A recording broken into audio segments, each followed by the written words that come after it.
രാഹുൽ മാത്രമല്ല അതിന്റെ ഭാഗമാകുന്നത്, മറ്റൊരു സ്ത്രീയെ കൂടി പല ആളുകളെ പറ്റി പറയുന്നു. നമ്മളെന്തിനാ അതിനെ ലെജിറ്റിമേറ്റ് ചെയ്യുന്നത്? എന്തിനാ ലെജിറ്റിമേറ്റ് ചെയ്യുന്നത്?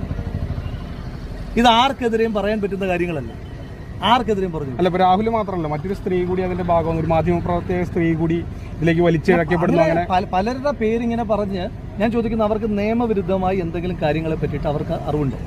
അവർ നിയമപരമായി പോകട്ടെ, അതല്ലേ അതിൻ്റെ മാന്യത. അതല്ലാതെ മുഖമില്ലാതെ ഇത് എത്ര കാലമായി തുടങ്ങിയിട്ട്. അപ്പം വയനാട് കഴിഞ്ഞു, അതിന് മുന്നേയുള്ള വ്യാജ തിരിച്ചറിയൽ കാർഡ് കഴിഞ്ഞു. ഇങ്ങനെ ഓരോ മാസം ഓരോരോ കാര്യങ്ങൾ ഇങ്ങനെ പറഞ്ഞുകൊണ്ടേയിരിക്കുക എന്ന് പറയുന്ന ഒരു നല്ല പ്രവണത. രാഹുലിനോട് വലിയ ഭൂരിപക്ഷം കിട്ടി, അതിന്റെയൊക്കെ ഒരു പ്രശ്നമാണ് രാഹുലിന് കിട്ടുന്ന. നമ്മളോ പാലക്കാടോ നാട്ടിലെ ജനങ്ങളോ ഇതിനൊന്നും കൺസേൺഡ് അല്ല. Who curse? നിങ്ങളും ഇതിനെ ലെജിറ്റിമേറ്റ് ചെയ്യാൻ പാടില്ല എന്നുള്ളതാണ് എൻ്റെ വ്യക്തിപരമായ അഭിപ്രായം. ഇത്തരം അധമമായ മുഖമില്ലാത്ത ആളുകളെ നിങ്ങൾ ലെജിറ്റിമേറ്റ് ചെയ്യാൻ പാടില്ല. പക്ഷെ വ്യക്തിപരമായിട്ട് രാഹുലിന് വലിയ ഇതുണ്ടാവില്ലേ? എന്ത് കുഴപ്പമാണുള്ളത്? എത്ര കാലമായി ഇവർ ഇത്തരം